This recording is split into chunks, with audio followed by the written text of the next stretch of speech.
Many thanks for joining us, dear viewers. This is Obi North of Africa's Future Africa program. I will come on by hosting this program for you. Have a good time with us. Today I'm joined by one historian and political analyst on Africa, PD Lawton. Thank you very much for joining me and welcome to this program. Thank you very much for inviting me. It's a pleasure to be here. Just to begin with, would you mind please to introduce yourself? My name is PD Lawton. I'm the creator of a website called africanagenda.net. I'm South African. I was born and raised in South Africa. I now live in the United Kingdom.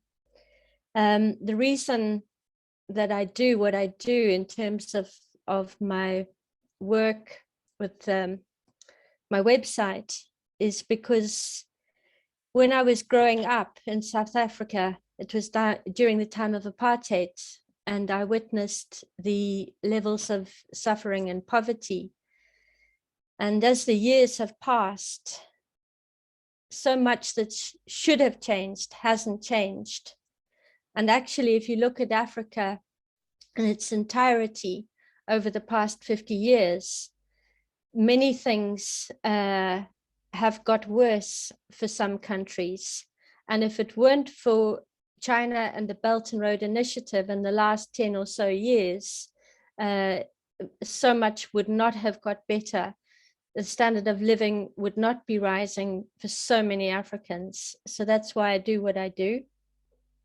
In what ways you are following the current situation in Ethiopia? And also I want to hear about your reflection on the US Africa and specifically on the US Ethiopia's policy, as well as what is your comments on the fake news and propaganda that the so-called international media outlets are cooking about Ethiopia? I'd like to say that in terms of what the mainstream media are doing in their reporting of what's happening in Ethiopia is monstrous distortions of the truth. And unfortunately, that's nothing new for the Western media, mainstream media. That has been going on for a very, very long time. And I think it's something very important to clarify that, for one thing, the Western media doesn't represent the nations and the people of Western countries. So many of us have completely tuned out to CNN, BBC, you name it. So many people no longer believe what they see or hear on Western television screens. So that needs to be clarified. In terms of the media itself, the problem is that it was exposed a number of years ago now that the media houses, all the main media houses, are all owned by a network.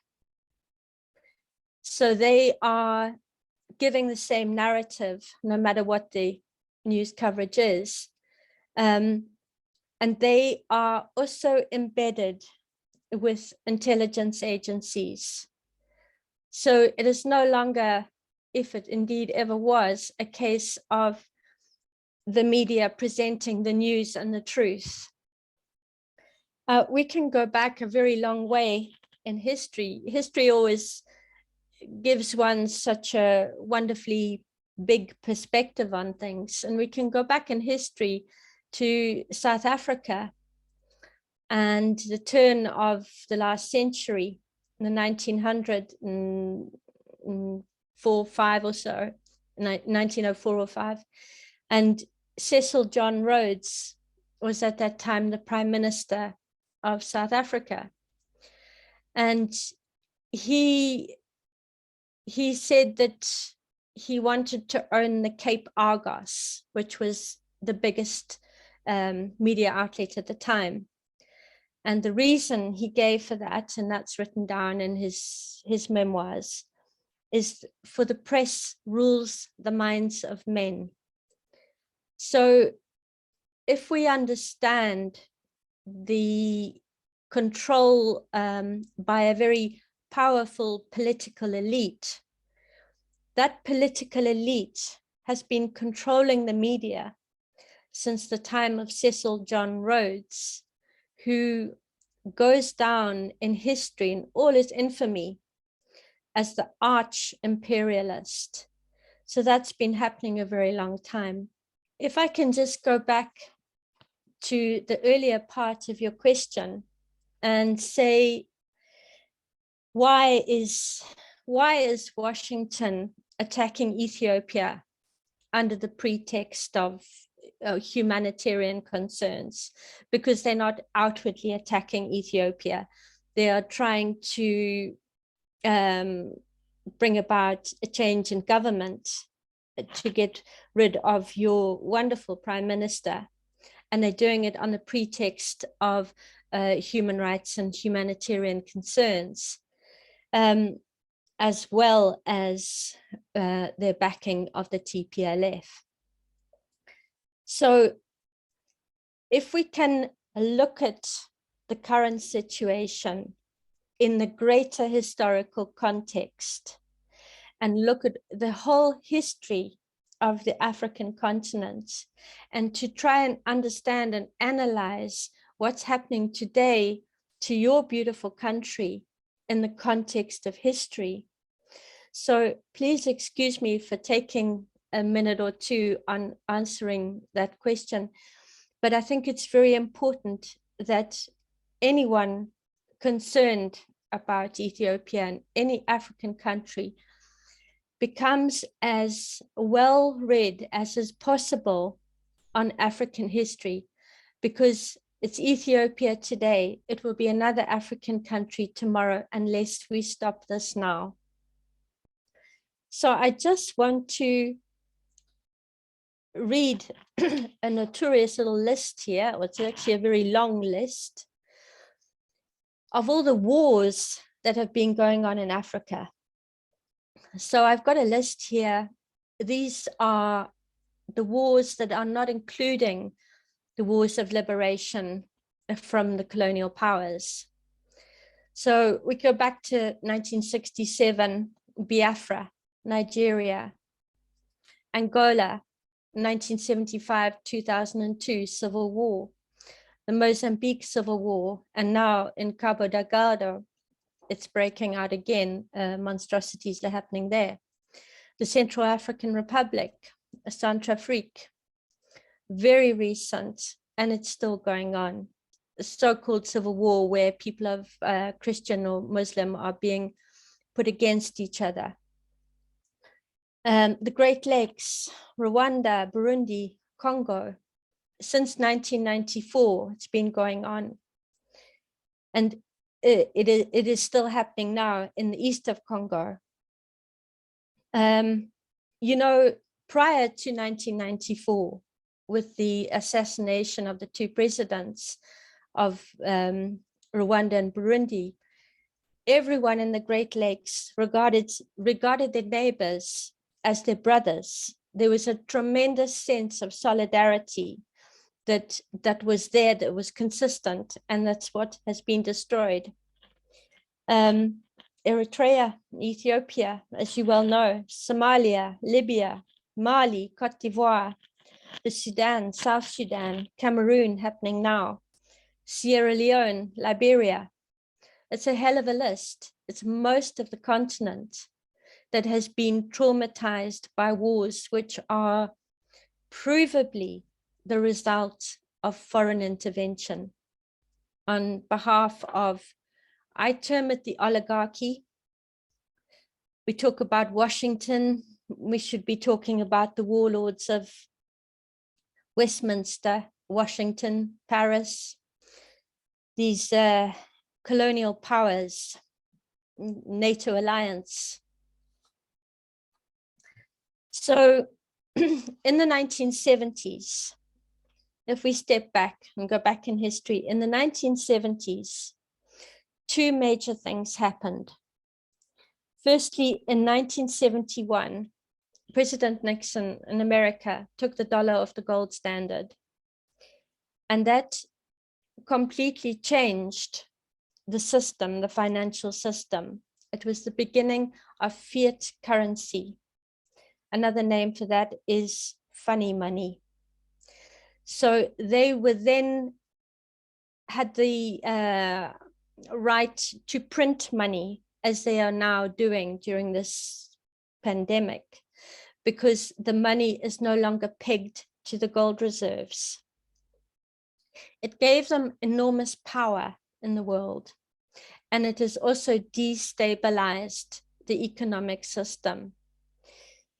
The winners have been Wall Street and the City of London. The casino economy, the speculative economy, which has valued money for the sake of money over human dignity, over the sovereign nation states. Now, what has been done is that Africa has been kept under Malthusian conditions in order to keep their populations low.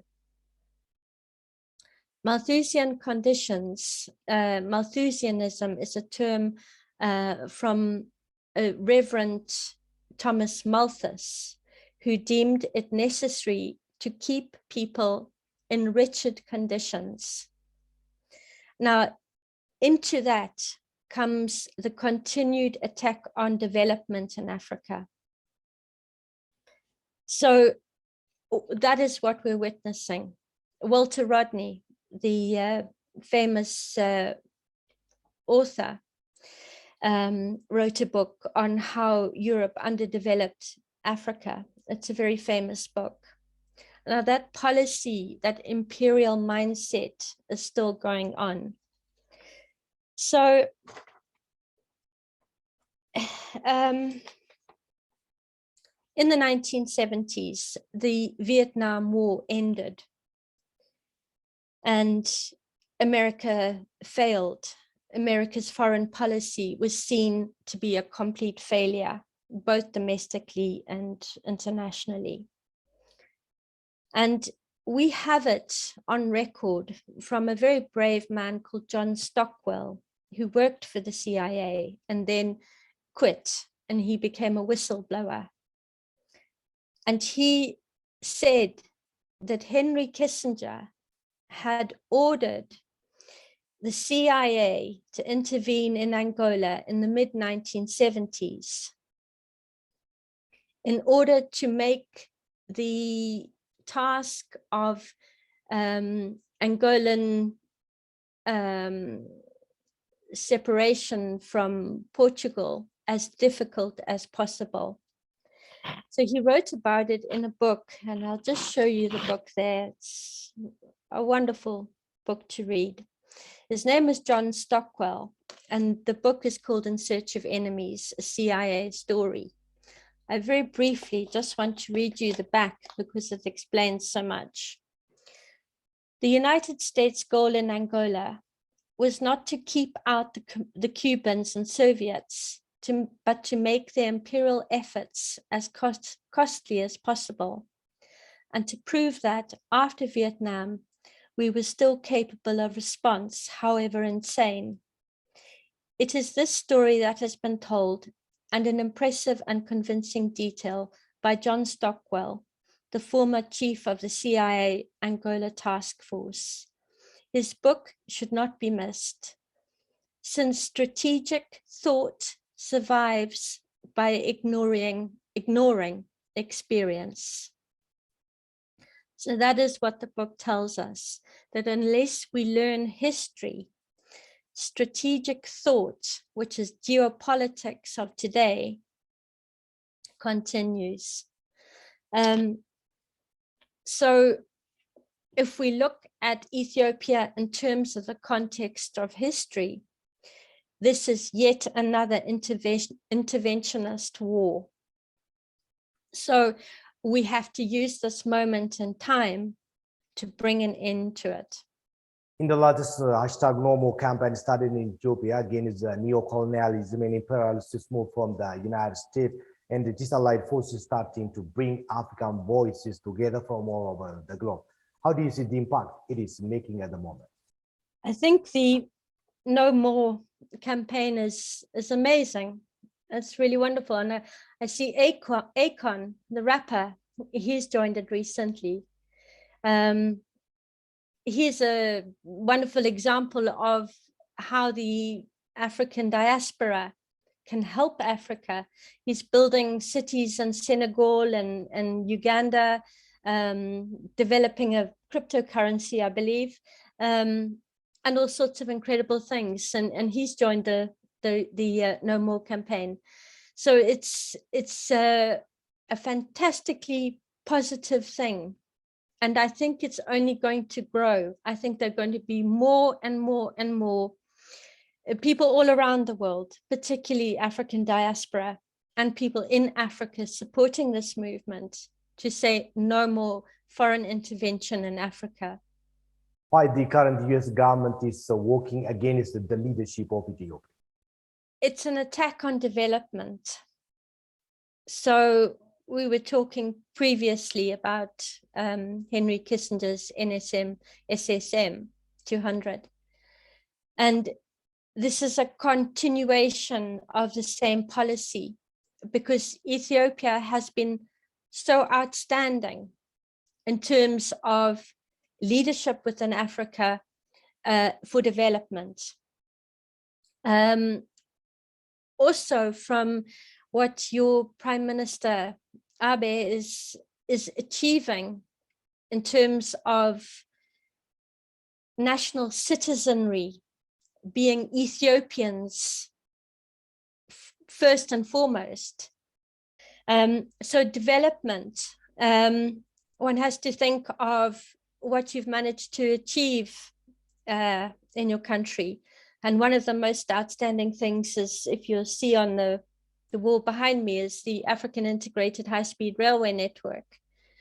And Ethiopia has already accomplished and built this amazing high-speed electric train. This is meant to be finished by the year 2063, according to the African Union. Well, that's way, way, way too far in the future. This needs to be accomplished by all African countries in the next 12 years.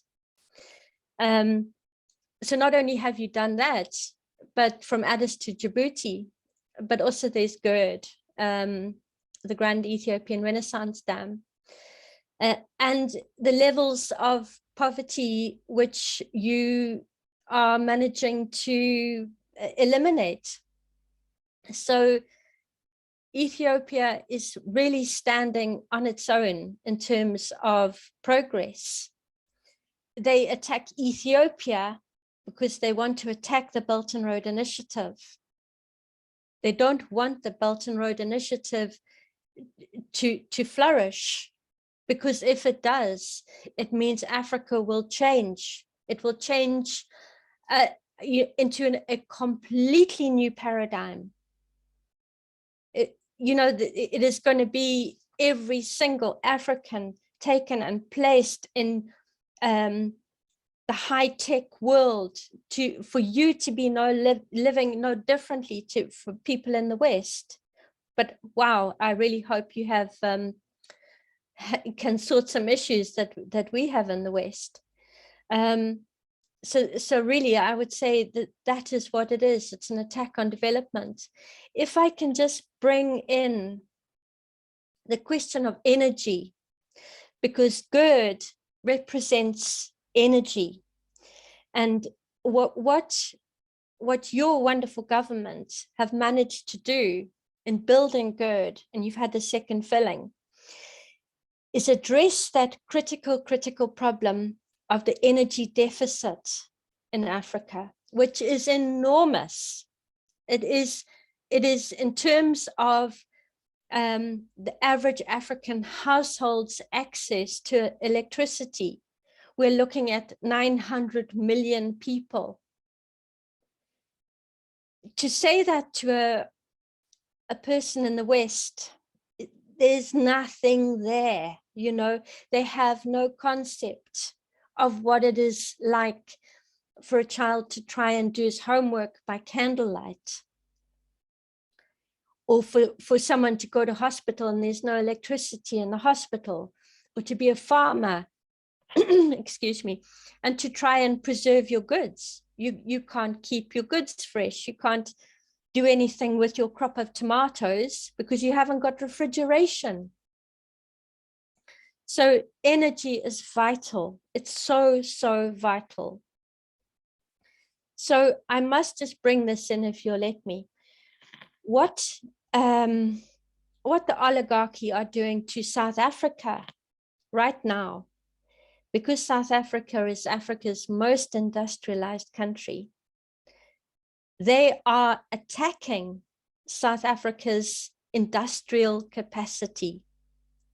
They've already attacked South Africa's power utility, Eskom, which has since been privatized.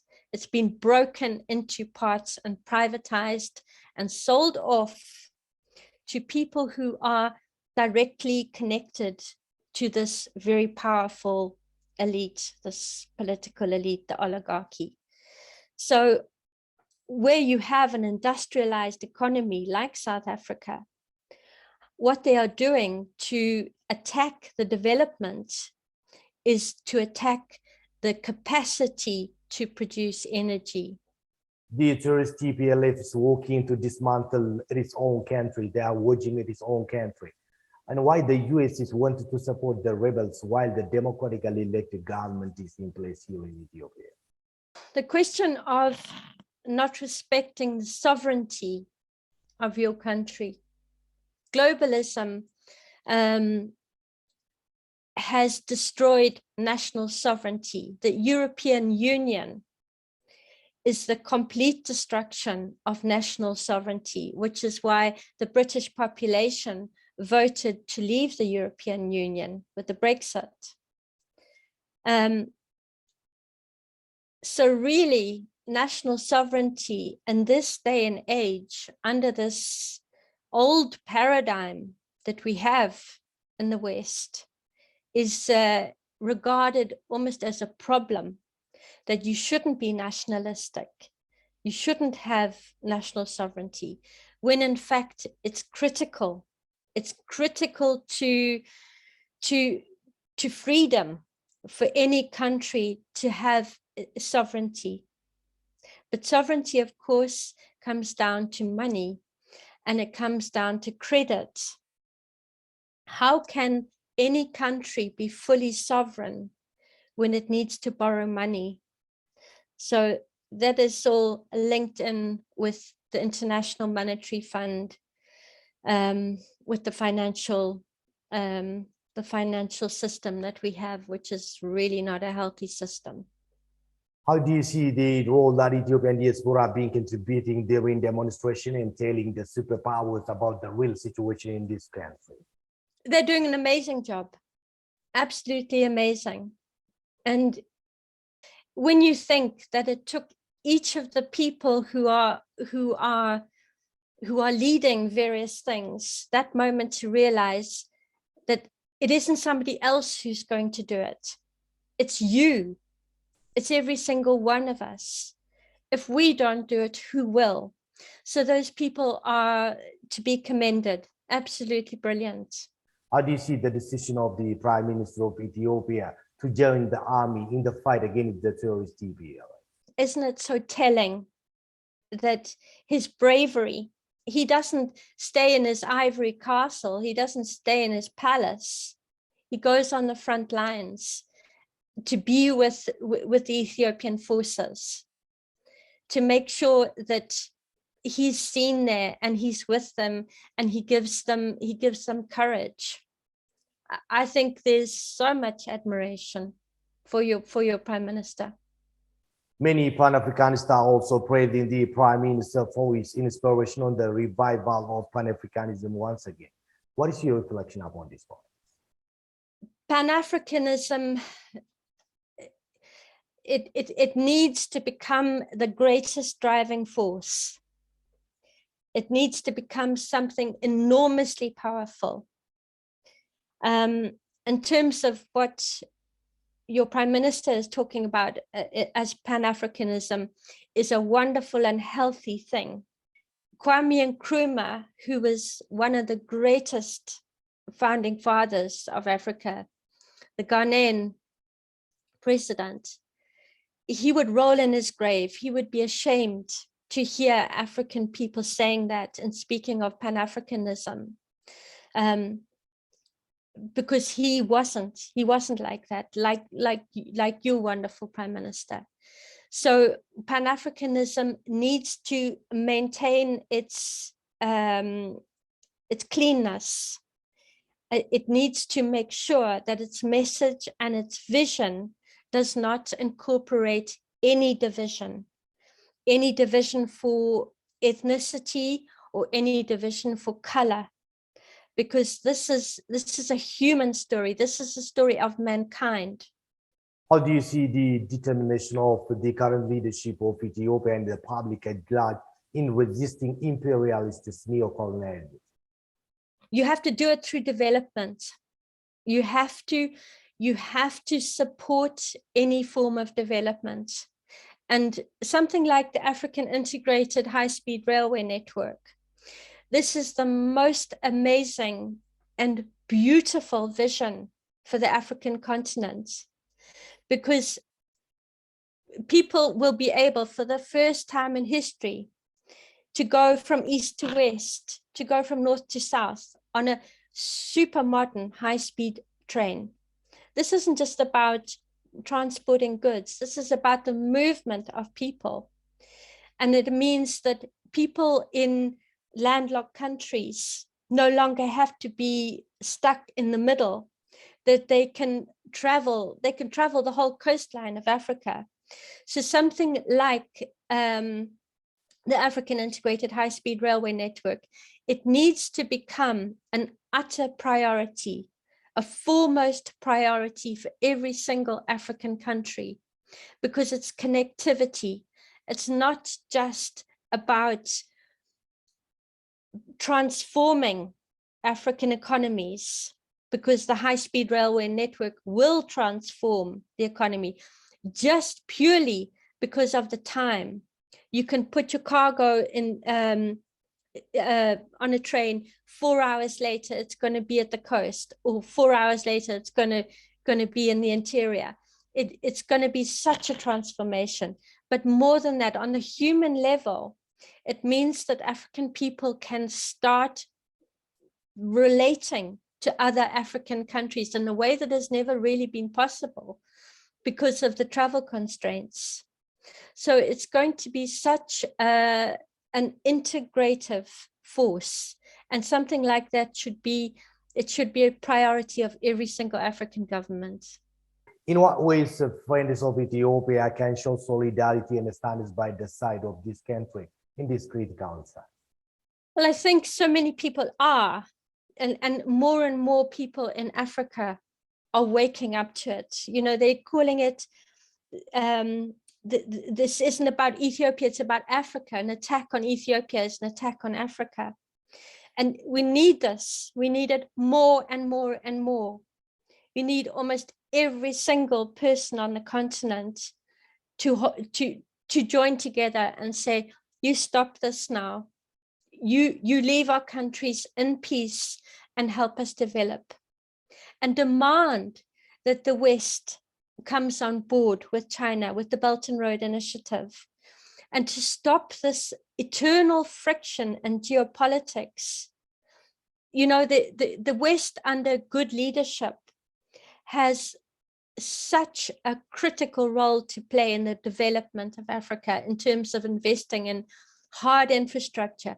Forget about the soft, you know, the soft aid, the aid to education and healthcare and things like gender equality. Yes, they're important, but nothing can work until you have the hard infrastructure in Africa. Nothing will work because economies cannot grow. And this is where we must all demand that the West stop the game of geopolitics and join with China and say, let's all be winners in this. Let's all help every single African achieve a standard of living, of dignity that we have. Let's all be winners in this game because it is entirely possible. Good, I'm almost done with all my questions. And lastly, if you have a general message for the public, government of Ethiopia in the current situation of the country and other points, you're welcome. I'd just like to say, thank you so much for wanting to know what I think. It's such a privilege. We're here with you. You can't fail. You're going to succeed. And this is going to be, I hope this is going to be the critical moment in African history where we can have a new paradigm, a new, beautiful world that is entirely possible. Lawton, historian and political analyst on Africa. Thank you very much for it. Okay, thank you. Dear viewers, this will bring us to the end of this edition. I'm Lawton, the mobile host and producing this program for you. Till the next edition. Have a good time.